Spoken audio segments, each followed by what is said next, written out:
नहीं करना।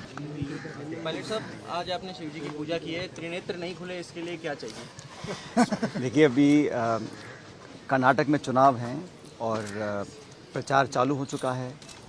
अब तक का जो फीडबैक आया है उसमें स्पष्ट है कि कांग्रेस पार्टी पूरे बहुमत के साथ वहाँ पर सरकार बनाएगी।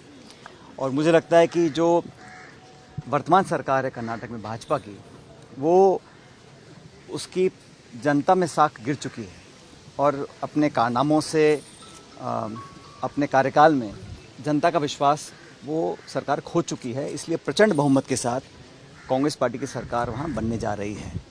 और वहाँ सबसे बड़ा मुद्दा जो है करप्शन का है।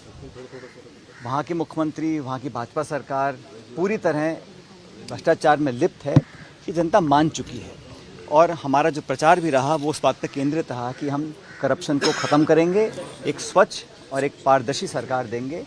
उस प्रचार को जनता ने लगे हाथों स्वीकार किया है। इसलिए मैं पूरे विश्वास के साथ बोल सकता हूं कि कर्नाटक के अंदर हमारी पूर्ण बहुमत के साथ एक प्रचंड सरकार बनेगी और भाजपा का जो करप्शन रहा कर्नाटक में उसको पूरी तरह एक्सपोज करने के बाद हम लोग वहाँ का जनता का विश्वास हासिल करेंगे, ऐसा मेरा मानना है।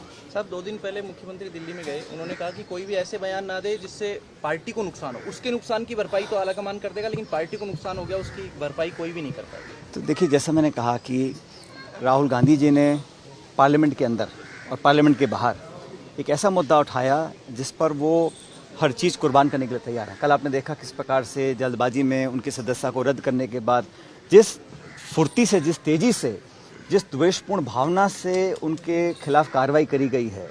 उनका मकान कल खाली करवा लिया गया और जो ये कार्रवाई हुई है, ये राहुल जी ने जो मुद्दा उठाया है, चाहे वो अदानी जी को लेकर हो, चाहे वो मोदी जी को लेकर हो, चाहे वो कोई भी हो, भाजपा के शासन के अंदर जो भ्रष्टाचार हुआ और जो हो रहा है केंद्र में, उसके खिलाफ अपनी आवाज़ बुलंद करी। इसके चलते भाजपा उसको सहन नहीं कर पाई और उन्होंने उनके खिलाफ एक्शन लिया। और मैं समझता हूं कि हम सब लोग अगर भाजपा की करप्शन की बात करते हैं, या मैं राजस्थान में वसुंधरा जी की सरकार में जो करप्शन के मामले उठे जिसको हमने सामूहिक रूप से उठाया था, उन मुद्दों को उठाते हैं और कहते हैं कि उस पर कार्रवाई होनी चाहिए, मैं तो समझता हूँ ये पार्टी के हित की बात है। और मैंने अध्यक्ष रहते हुए और सम्मानीय गहलोत साहब जो समय महासचिव थे, हम सब ने कई बार ऑन रिकॉर्ड इन बातों को कहा है कि वसुंधरा जी की सरकार में भू माफिया, शराब माफिया, बजरी माफिया, खान माफिया, तरह तरह के माफिया पनपे थे। और आज अगर कोई कह दे कि कोर्ट कचहरी का बहाना लेकर उन वादों को पूरा नहीं करे, हमने मांग करी थी सीबीआई की जांच की। हम लोग गए ज्ञापन लेकर राष्ट्रपति जी के पास, राजस्थान के गवर्नर के पास, कि एक न्यायपूर्वक कार्रवाई हो, निष्पक्ष जांच हो और अगर किसी ने गलती की है तो उसकी सज़ा मिलनी चाहिए अगर तथ्य सामने आते हैं जांच के बाद। तो मैंने ही मांग रखी थी कि एक जांच हो।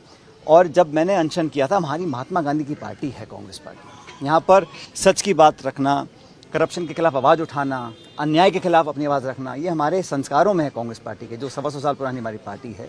उसके तहत मैंने एक अनशन रखा था राजस्थान में, जयपुर में, मेरे ख्याल 11 तारीख को।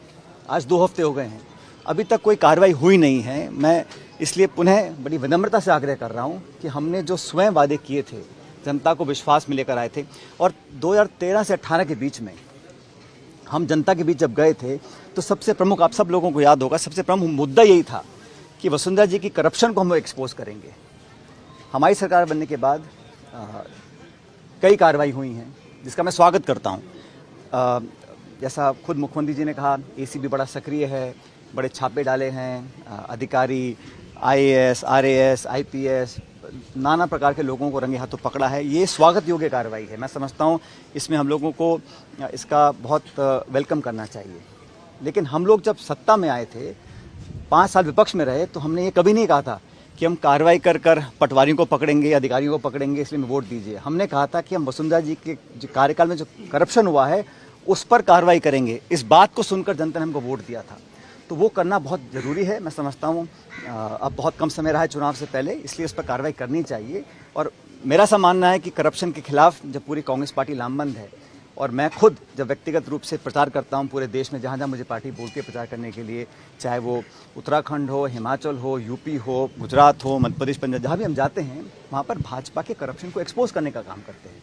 तो राजस्थान में जब वसुंधरा जी के शासन में जो करप्शन हुआ, जिसको हम सब ने स्वीकार किया, उस पर अगर हम एक्शन नहीं लेंगे तो मैं समझता हूँ ये गलत होगा। इसलिए मैं चाहता हूँ कि इस पर एक्शन लिया जाए।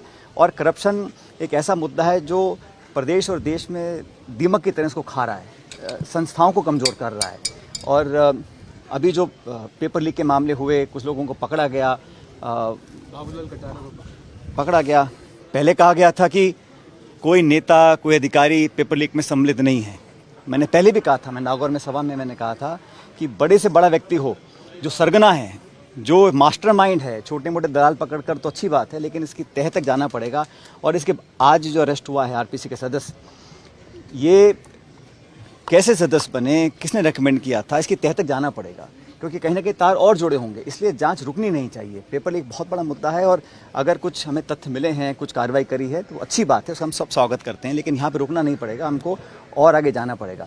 इसलिए हम हमेशा चाहते हैं कि हम जो कहें और जो करें उसमें फ़र्क नहीं आना चाहिए। इसलिए मैं भ्रष्टाचार के मुद्दे पर अपनी बात पर कायम हूँ। इस मुद्दे को आगे लेकर जाएंगे। और मैंने सुना भी, कहीं स्टेटमेंट आया, मैंने अपने मुंह से कभी मिलीभगत शब्द का इस्तेमाल ही नहीं किया, तो फिर ये नींबू और दूध और पानी तमाम तरह की सफाई देने की ज़रूरत क्या है? हमने तो सिर्फ मुद्दा उठाया है। मुझे लगता है कि सरकार का संज्ञान लेगी। हालांकि 2 हफ्ते हो गए हैं। अभी मैं उम्मीद करता हूं कि कांग्रेस पार्टी और विशेष रूप से हमारी सरकार जो अशोक जी की नेतृत्व में बनी है, इस सरकार पे अब कम समय रहते ही कार्रवाई करने का समय आ चुका है। 2 सप्ताह में कार्रवाई नहीं हुई, उधर आपको तो अनशन से पहले ही एक तरीके से प्री नोटिस दे दिया गया। आपके जो अनशन था उसको एंटी पार्टी बता। मैंने भी वो स्टेटमेंट देखा था जो जारी हुआ था। मुझे थोड़ा आश्चर्य हुआ, क्योंकि मैं अनशन किस मुद्दे पर कर रहा था इसकी जानकारी सबको थी। भारतीय जनता पार्टी और वसुंधरा जी के कार्यकाल में हुए करप्शन के खिलाफ आवाज़ उठाना किसी भी दृष्टि से एंटी पार्टी नहीं हो सकता, ऐसा मैं मानता हूँ। और मैंने बड़े स्पष्ट शब्दों में कहा था कि मैं किसी व्यक्ति का जानबूझ के विरोध नहीं कर रहा हूँ, मैं लांछन नहीं लगा रहा हूँ, आरोप नहीं लगा रहा हूँ। सिर्फ भाजपा के कार्यकाल में हुए करप्शंस को मैं चाहता हूँ उसकी तहकीकात हो, ताकि जनता जब 6 महीने बाद हम वोट मांगने जाएंगे, लोगों को लगना चाहिए कि ये लोग जो बोलते हैं कर दिखाते हैं। लेकिन दुर्भाग्यवश अभी तक कार्रवाई हुई नहीं। मैंने अखबारों में पढ़ा, कुछ कहीं किसी ने कहा कि कोई PIL हो गई थी, डिसमिस हो गई थी, और मतलब, लेकिन कोर्ट कचहरी के बहाने कर हम जांच सीबीआई को ना दें, मैं समझता हूँ ये सही नहीं है। इस पर कार्रवाई करनी चाहिए। पायलट साहब, भरत सिंह कुंदनपुर प्रमोद जैन भाई पे आरोप लगाते हैं, संयम लोढ़ा आरोप लगाते हैं, आपने आरोप लगाया तो उसको पार्टी। अरे भाई, वो तो आरोप लगा रहे हैं कांग्रेस सरकार के ऊपर, मैं तो आरोप लगा रहा हूँ बीजेपी सरकार के ऊपर। ये कैसे पार्टी का विरोध हो सकता है? और इस पार्टी के लिए तन मन धन से हम लोगों ने काम किया है। मैं तो किसी पद पे भी नहीं हूँ, लेकिन फिर भी मैंने, जब मुझे पार्टी ने कहा, तब दुगनी ताकत के साथ मैंने भाजपा का विरोध किया, कांग्रेस के लिए प्रचार किया। और जो जो जिम्मेदारी मुझे पार्टी ने दी है, आप सब इस बात के गवाह होंगे, मैंने पूरी तत्परता से, ईमानदारी से पार्टी के लिए प्रचार किया, काम किया। लेकिन जो मुद्दा करप्शन का है, जो भाजपा के शासन में हमने एक्सपोज किया था, उस पर अगर कार्रवाई नहीं होती तो कहीं ना कहीं लोगों के मन में एक संदेह पैदा होता है। उसे हमें खत्म करना पड़ेगा। आपके जो समर्थक हैं, कुछ विधायक हैं, वो ये कह रहे हैं कि पावरलेस है मंत्री, पावर शेयरिंग नहीं है सरकार में। ऐसे देखिए, ये हमारे जो प्रभारी रंधावा साहब बहुत संजीदा व्यक्ति हैं, बहुत सुलझे हुए व्यक्ति हैं, समझदार हैं, अनुभवी हैं। मैं समझता हूँ वो जब बाकी सब रिपोर्ट दे रहे हैं तो ये रिपोर्ट उनको बनानी चाहिए कि जो हमारे मंत्री महोदय हैं या विधायक हैं और सरकार के नुमाइंदों पर अगर नाना प्रकार के आरोप लगते हैं, तो कहीं ना कहीं उससे मैं समझता हूँ पार्टी सरकार की छवि को शायद ठेस पहुँच सकती है।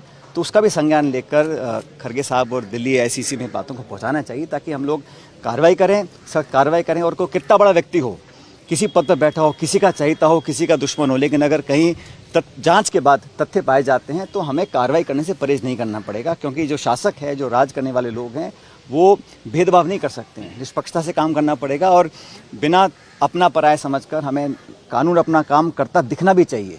प्रचार के लिए जाएंगे। जो संगीन मामला है आत्महत्या का, उसमें कैबिनेट मंत्री डॉक्टर महेश जोशी की गिरफ्तारी की, उनके खिलाफ जांच की मांग उठ रही है। क्या आपको लगता है बेहद संगीन मामला है? देखिए, ये सुप्रीम कोर्ट ने पहले भी कहा है, जो डाइन डिक्लेरेशन होता है उसको वो एडमिसिबल होता है कोर्ट के अंदर। मुझे पता नहीं कल क्या समझौता हुआ, क्या कार्रवाई हुई, लेकिन जांच तो होनी चाहिए। और मैंने कहा, हर व्यक्ति का नैतिकता के पैमाने अलग अलग होते हैं। कौन इस्तीफ़ा देता है, नहीं देता, मुख्यमंत्री किसका इस्तीफ़ा लेते हैं, नहीं देते हैं, ये उन पर निर्भर करता है। लेकिन जांच तो होनी चाहिए। और क्योंकि मैंने कहा, डाइन डिक्लेरेशन में अगर नाम आता है तो बड़ा गंभीर मसला है। इस पर एक इन डेप्थ इंक्वायरी हो और सच तक हम पहुँचें। अगर कोई दोषी है सज़ा मिलनी चाहिए, चाहे कोई भी हो, कितना बड़े पद पे बैठा हो। खैरट साहब, आपके अनशन के बाद कई बार बातें आई कि कमलनाथ जी की सुलह कराएंगे, क्या सुलह की जरूरत क्या आ गई? क्या विवाद है? किस किस से मिले आप? कोई विवाद ही नहीं है तो सुलह की ज़रूरत कहाँ पड़ी है। मैंने तो एक मुद्दे को उठाया है जो मैं समझता हूँ बड़ा प्रासंगिक है, एक ज्वलंत मुद्दा भी है, और ये बात मैंने आज नहीं उठाई है। मैं 1.25 साल पहले चिट्ठी लिखकर कई बार अवगत करा चुका था। जब उस पर कुछ कार्रवाई नहीं हुई तभी मैंने अनशन करने का निर्णय लिया था, और मैंने हमेशा ही पार्टी के जो हित में है उस काम को करने को हमेशा प्राथमिकता दी है, और सरकार और संगठन को बड़ी मेहनत से अपने खून पसीने से हम लोगों ने सींचा है। तो हम चाहते हैं कि आने वाले समय में हमको कामयाबी मिले, उसके लिए कुछ काम करने ज़रूरी हैं। बाकी जो सरकार काम कर रही है बड़ा वेलकम है। जो महंगाई राहत के हम लोग कैंप लगा रहे हैं, वेलफेयर स्कीम्स लेकर आ रहे हैं, बजट घोषणा हो रही है, वो धरातल पर उतरें, जनता तक पहुँचें, उसका लाभ हमें मिलेगा, ये अच्छी बात है। लेकिन जो हमने वादे किए थे करप्शन के खिलाफ वसुंधरा जी के कार्यकाल में, नाना प्रकार के, मैं दोबारा दोहराना नहीं चाहता हूँ, सब जानते हो, उन पर जो अभी कार्रवाई नहीं हुई है, ये भी एक बहुत बड़ा मुद्दा है। और जिस प्रकार से ये पेपर लीक के मुद्दे सामने बार बार आते हैं, इस पर भी सिर्फ STF गठित कर देना या कानून पारित कर देना, लेकिन मैंने कहा ना कि छोटे मोटे अधिकारियों तक अब तक ये जांच पहुंची है, इसको और गंभीरता से और सघन जांच होनी चाहिए ताकि सच सामने आए। ताज़ा खबरों के लिए विजिट करें द फैक्ट इंडिया की वेबसाइट और डाउनलोड करें द फैक्ट इंडिया ऐप।